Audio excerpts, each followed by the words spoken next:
जंगल की गहराइयों में सूरज ढलने ही वाला था। लाल पीली रोशनी पेड़ों की शाखाओं पर पड़ रही थी और हवा में एक अजीब सी शांति थी। शांति इतनी गहरी कि पत्तियों की सरसराहट भी सुनाई दे रही थी। इसी जंगल का राजा था एक विशालकाय शेर। उसकी सुनहरी अयाल मैन सूरज की रोशनी में चमकती थी और उसकी दहाड़ से पूरा जंगल कांप उठता था। उस दिन शेर ने भरपेट शिकार किया था और अब वह आराम से एक बड़े पेड़ के नीचे लेटा हुआ था। उसकी आंखें धीरे धीरे बंद हो रही थीं और उसकी सांसें भारी होती जा रही थीं। नींद में वह बिल्कुल निश्चिंत था, क्योंकि उसे पता था जंगल का राजा होने के नाते उसे कोई छू भी नहीं सकता।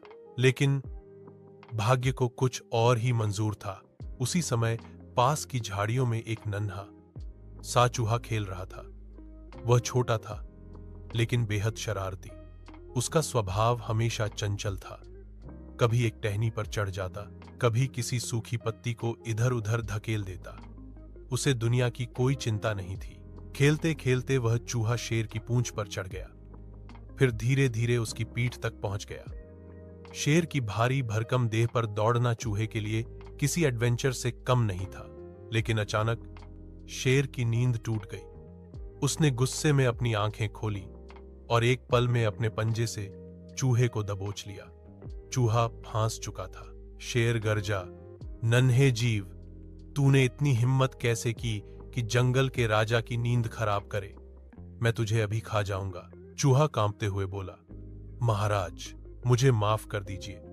मैंने जानबूझकर आपको परेशान नहीं किया। मैं बस खेल रहा था। कृपया मुझे छोड़ दीजिए। हो सकता है एक दिन मैं भी आपकी मदद कर सकूं। शेर यह सुनकर जोर से हंसा।